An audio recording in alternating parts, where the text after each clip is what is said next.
प्यारे विद्यार्थियों नमस्कार। स्वागत है आप सभी का आपके अपने YouTube channel study ventures classes पर। विद्यार्थियों आज की क्लास में अपन टॉप 50 महत्वपूर्ण प्रश्न पढ़ने वाले हैं जो कि आपके सीटी 12th लेवल एग्जाम के अंदर हूबहू पूछे जाएंगे।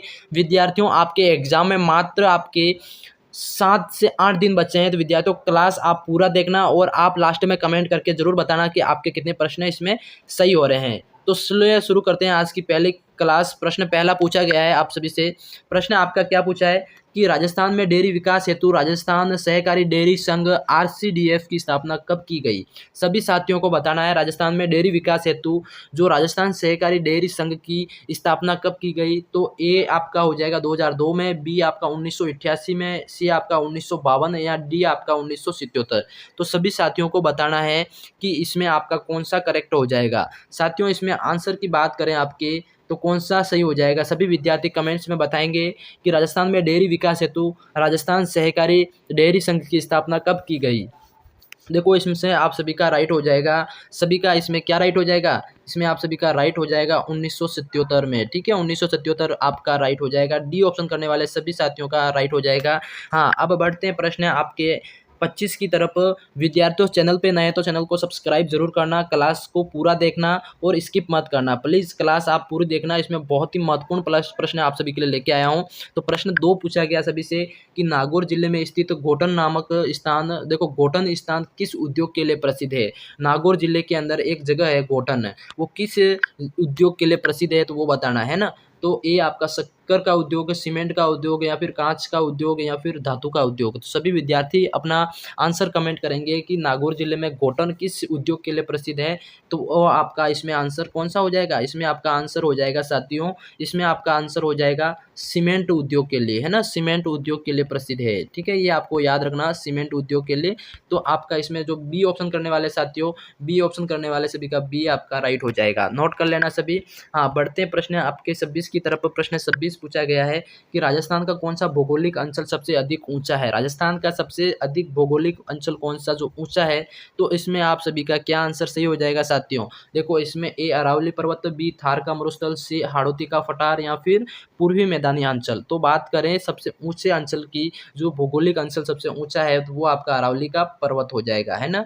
हाँ, ए ऑप्शन करने वाले सभी साथियों का इसमें राइट हो जाएगा। हाँ, बढ़ते प्रश्न आपके 27 की तरफ। प्रश्न 27 का पूछा गया है कि राजस्थान पर्यटन विकास निगम, राजस्थान पर्यटन विकास निगम आरटीडीसी इसका शॉर्ट नाम है, इसका मुख्यालय कहाँ स्थित है। सभी साथी को बताना है कि राजस्थान पर्यटन विकास निगम का मुख्यालय ए उदयपुर में या बी जयपुर में या फिर जोधपुर या अजमेर में। सभी साथी बताएंगे कि जो राजस्थान पर्यटन विकास निगम की जो मुख्यालय है वो कहाँ है। तो इसका मुख्यालय की बात करें तो जयपुर के अंदर है साथियों, है ना। बी ऑप्शन करने वाले सभी साथियों का इसमें राइट हो जाएगा। हाँ, अब बढ़ते प्रश्न आपके 28 की तरफ। पूछा गया आप सभी से निम्नलिखित में से किस नदी का जल अंततः बंगाल की खाड़ी में मिलता है।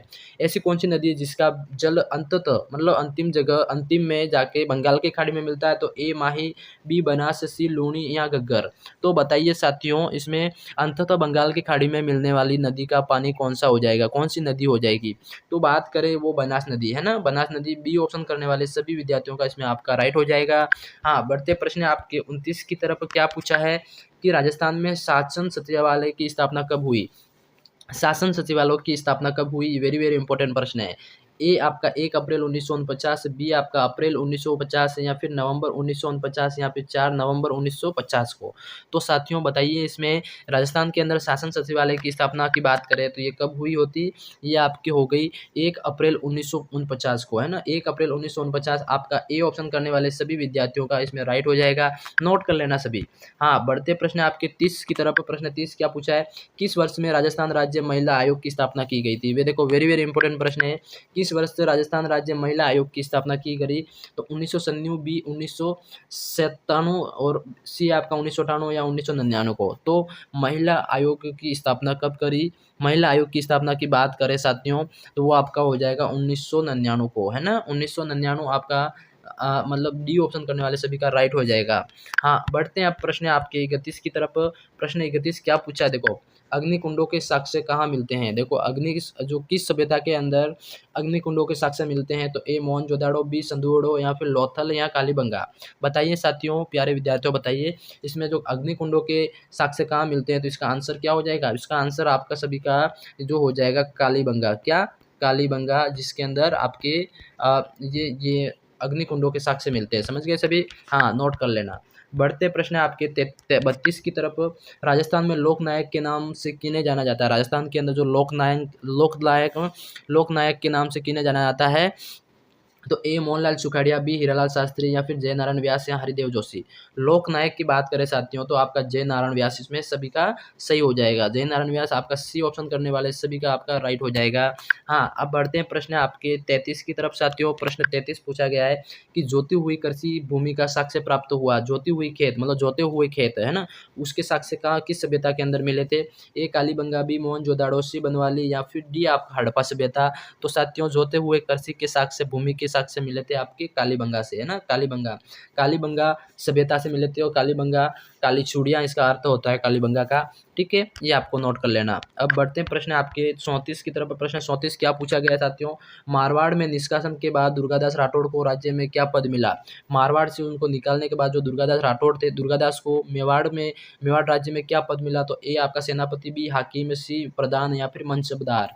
तो बताइए साथियों, मारवाड़ के निष्कासन के बाद दुर्गादास को मेवाड़ के अंदर आपको बता दें इसको हाकिम का पद मिला है ना, हाकिम का पद।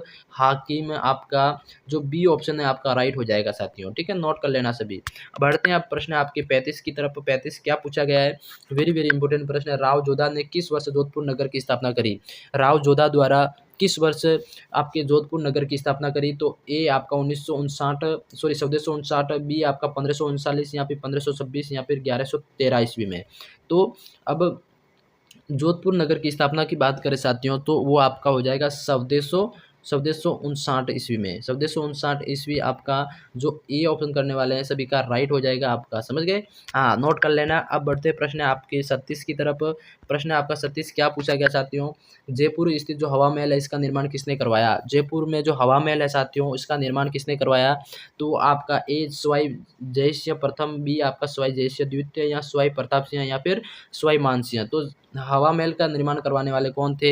हवा महल का निर्माण करवाने वाले थे आपके सवाई प्रताप सिंह। 3 ऑप्शन करने वाले सभी का राइट हो जाएगा। सी ऑप्शन सभी का राइट हो जाएगा। समझ गए साथियों? हाँ, समझ में आ रहा है? चैनल पे नए तो चैनल को सब्सक्राइब कर लेना और क्लास को लाइक कमेंट शेयर कर देना। ठीक है, हाँ, और साथियों में शेयर जरूर से कर देना। अब बढ़ते हैं प्रश्न आपके 37 की तरफ। हुंजा नामक घोड़ा किसका था? विद्यार्थियों, हमारे टेलीग्राम या और व्हाट्सअप ग्रुप का लिंक दे रखा है, उसको ज्वाइन कर लो, वहाँ पे आपको शॉर्ट नोट से दे दिया जाएगा। हाँ, हुंजा घोड़ा का किसका था? देखो, हुंजा घोड़ा की बात करें साथियों, हुंजा घोड़ा ये आपका किसका था? ए मेवाड़ के महाराणा प्रताप, या फिर बूंदी के उमेद सिंह, या फिर आमेर के मान सिंह, या फिर मारवाड़ के मालदेव। तो साथियों, हुंजा घोड़े की बात करें तो ये आपकी किसका था? ये आपका सभी विद्यार्थी कमेंट करो कि किसका था। देखो, आंसर मैं बाद में बताऊंगा, आप पहले कमेंट करो कि आपका हुंजा नामक घोड़ा किस राजा का था। तो देखो मैं बता देता हूँ, इसमें आपका जो था बूंदी के उमेद सिंह जी का था। ठीक है, बूंदी के राजा उमेद का था, उमेद सिंह का था। तो बी ऑप्शन करने वाले सभी साथियों का इसमें राइट हो जाएगा। अब बढ़ते प्रश्न आपके अगले 38 की तरफ। प्रश्न आपका 38 क्या पूछा? देखो, नाथद्वारा का मूल नाम क्या है? नाथद्वारा जो उदयपुर के अंदर नाथद्वारा है उसका मूल नाम बेदला, या फिर बनेड़ा, या फिर कानोड़, या फिर सिंहाड़। तो नाथद्वारा के मूल नाम की बात करें साथियों तो आपका हो जाएगा इसमें सिंहाड़। सिंहाड़ आपका जो नाथद्वारा का मूल नाम है, सिंहाड़। ठीक है, ये नोट कर लेना, एग्जाम के अंदर इसी तरह के नाम पूछा जा सकता है कि नाथद्वारा का मूल नाम क्या है, बताइए भाई। तो नाथद्वारा का मूल नाम सिंहाड़ हो जाएगा, है ना। अब बढ़ते प्रश्न आपके 39 की तरफ। प्रश्न 39 पूछा गया है कि राजस्थान का मजहरुल सरूर कहाँ से और कब प्रकाशित किया गया था? देखो, ये है क्या? ये प्रकाशित की बात है तो समाचार पत्र है ना। समाचार पत्र मजहरुल सरूर कहाँ से प्रकाशित किया गया और कब किया गया? तो ए भरतपुर 1849 से, जयपुर 1856 से, या अजमेर 1840 से, या फिर उदयपुर से 1879 में। तो कब किया गया था? बताओ साथियों, इसमें जो समाचार पत्र मजहरुल सरूर, देखो ये आपका हुआ था भरतपुर से आपका 1849 में हुआ था। ठीक है, 1849, और आपका ये हुआ था भरतपुर पूर्व में, ठीक है, नोट कर लेना सभी। वेरी वेरी इंपॉर्टेंट प्रश्न है। अब बढ़ते हैं प्रश्न आपके 40 की तरफ। प्रश्न आपका 40 क्या पूछा गया साथियों, देखो 1857 के विद्रोह का कोटा में नेतृत्व किसने किया था। 1857 के विद्रोह का कोटा में नेतृत्व करने वाले कौन थे, जय दयाल और मेहराब खान, बी सरवण सिंह और जय सिंह, या फिर राम सिंह या तख्त सिंह, डी आपका हो जाएगा मकबूल खान या बख्त सिंह। तो बताइए साथियों, कोटा के अंदर 1857 का विद्रोह करने मतलब नेतृत्व करने वाले थे आपके जय दयाल और मेहराब खान, है ना। ये वेरी वेरी इंपॉर्टेंट है, आपका ए ऑप्शन सभी का राइट हो जाएगा। एग्जाम के अंदर पूरे पूरे संभावना है कि पूछा जा सकता है। 1857 के विद्रोह का कोटा में नेतृत्व किसने किया था, तो जय दयाल और मेहराब खान, ठीक है, नोट कर लेना। हाँ, अब बढ़ते प्रश्न आपकी 41 की तरफ। प्रश्न 41 क्या पूछा है, गरासिया जनजाति के गांव के मुखिया को क्या कहते हैं। देखो गरासिया जनजाति के अंदर जो गांव का एक मुखिया होता है उसको क्या कहते हैं, ए आपका मुखी, बी पटेल, सी आपका लदवी या फिर कोतवाल। लदवी या कोतवाल तो क्या कहते होंगे, तो आपका गरासिया जनजाति का जो मुखिया है उसको बोलते हैं भाई पटेल, है ना। जो गांव का मुखिया होता है ना गमेती बोलते हैं, या फिर जो भी अलग अलग का जनजातियों के अंदर अलग अलग नाम है, तो गरासिया जनजाति के अंदर इसको पटेल कहा जाता है, क्या, पटेल, ठीक है। बी ऑप्शन करने वाले सभी का राइट हो जाएगा। विद्यार्थियों अब बढ़ते प्रश्न आपके 42 की तरफ। प्रश्न 42 क्या पूछा है, देखो केसरिया जी का मेला कहाँ भरता है। केसरिया जी का मेला कहाँ भरता है, तो ए आपका दुलेव, या बी जालरापाटन, या परबतसर, या फिर किराड़ू। तो साथियों केसरिया जी का मेला आपका एक ऑप्शन सभी का राइट हो जाएगा, दुलेव के अंदर। दुलेव आपका उदयपुर जिले के केसरिया जी ऋषभदेव तहसील के अंदर है ना। तो आपका ये एक ऑप्शन सभी का राइट हो जाएगा, नोट कर लेना सभी। ये अब बढ़ते प्रश्न आपके 43 की तरफ। जो मूसी रानी की छतरी कहाँ स्थित है, very very important, very very important, ये सीटी के अंदर पूछा जा सकता है 12th लेवल के अंदर, कि जो मूसी रानी की छतरी साथियों ये कहाँ स्थित है, तो ए उदयपुर में, बी जैसलमेर में, सी अलवर, या डी जोधपुर में। तो मूसी रानी की छतरी, मूसी रानी की छतरी की बात करें साथियों, तो ये आपका मूसी रानी की छतरी अलवर के अंदर है। अलवर, यहाँ सी ऑप्शन करने वाले सभी का राइट हो जाएगा, अलवर के अंदर मूसी महारानी की छतरी है, ठीक है, अलवर आपका राइट हो जाएगा। बढ़ते प्रश्न आपके 44 की तरफ। विद्यार्थियों एक बार क्लास को लाइक कर दो, चैनल को सब्सक्राइब कर दो प्लीज़। हाँ, चैनल को सब्सक्राइब कर दो। किस रम्मत कलाकार ने महात्मा गांधी को स्वतंत्र भावनी की पुस्तक भेंट करी थी। देखो वेरी वेरी इंपॉर्टेंट प्रश्न है, किस रम्मत कलाकार ने महात्मा गांधी को स्वतंत्र भावनी की पुस्तक भेंट करी। तो ए आपका हो जाएगा तेज कवि जैसलमेरी, या फिर तुलसीदास, या फागू महाराज, या फिर स्वा महाराज। बताओ भाई किस कवि ने करी थी भेंट, तो वो आपका इसमें तेज कवि जैसलमेरी ने महात्मा गांधी को स्वतंत्र भावनी की पुस्तक भेंट करी थी, ठीक है, याद रखना, तेज कवि जैसलमेरी जिन्होंने महात्मा गांधी को स्वतंत्र भावनी की पुस्तक भेंट करी थी विद्यार्थियों, ठीक है। हाँ, ए ऑप्शन करने वाले सभी साथियों का राइट हो जाएगा। अब बढ़ते हैं प्रश्न आपके 45 की तरफ। वेरी वेरी इंपॉर्टेंट प्रश्न है कि 13 ताली नृत्य में से किस देवता का, लोक देवता का यशोगान किया जाता है। देखो 13 ताली लोक नृत्य होता है, नृत्य है जिसमें किस देवता, लोक देवता का यशोगान होता है। तो ए देवनारायण, बी तेजाजी, या रामदेव जी, या बाबूजी। बात करें रामदेव जी की, जो कि आपके 13 ताली नृत्य से संबंधित है ना, 13 ताली, ये आपका राइट हो जाएगा। रामदेव जी को जब याद किया जाता है, जब ये 13 ताली नृत्य होता है, और इसमें बाबा रामदेव जी के भजन गाए जाते हैं ना। बढ़ते प्रश्न आपके 46 की तरफ। निमाड़ी एवं रागड़ी, निमाड़ी एवं रागड़ी किस बोली की उपबोलियाँ है, किस भाषा की उपबोलियाँ है, तो ये आपका राइट हो जाएगा। कौन सा, सभी विद्यार्थी कमेंट्स में बताओ, निमाड़ी और रागड़ी किस बोली की उपबोलियाँ हैं, तो ये आपकी हो जाएगी मालवी। मालवी आपका सी ऑप्शन करने वाले सभी साथियों का राइट हो जाएगा, सी आपका मालवी भाषा की जो उपबोली है जिसको निमाड़ी और रागड़ी कहा जाता है, ठीक है। हाँ, सभी विद्यार्थियों समझ में आ रहा है, सभी को मजा आ रहा है क्लास के अंदर। हाँ, प्रश्न 47 से साथियों, कौन सा आभूषण महिलाओं द्वारा नहीं पहना जाता है, कौन सा आभूषण महिलाओं द्वारा नहीं पहना जाता है, तो वो आपका रखड़ी, मेहमद, कंडोरा, ये तो पहना जाता है। बल्कि आपका जो इसमें साथियों कौन सा, जो मोरखा करके ये चौथा ऑप्शन है ना, डी ऑप्शन, ये आपका नहीं पहना जाता महिलाओं द्वारा, ठीक है, तो नोट कर लेना। अब बढ़ते प्रश्न आपके 48 की तरफ।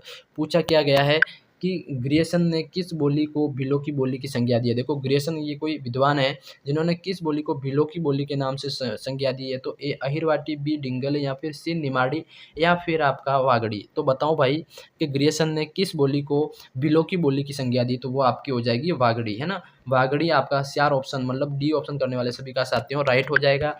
हाँ, बढ़ते प्रश्न आपके 49 की तरफ। प्रश्न आपका 49 क्या पूछा गया है कि जो वाद्य यंत्र है जो कच्ची घोड़ी नृत्य बजाया जाता है, वो मतलब वाद्य यंत्र जो कच्ची घोड़ी नृत्य बजाया जाता है किससे, अलगोजा से, या फिर झांझ से, या सुरनाई, या कामयाचा। बताओ किस से बजाया जाता है? तो ये आपका हो जाएगा झांझ। झांझ आपका सभी का राइट हो जाएगा। वाद्य यंत्र जो कच्ची घोड़ी नृत्य बजाया जाता है तो वो आपका बी ऑप्शन करने वाले सभी साथियों का राइट हो जाएगा।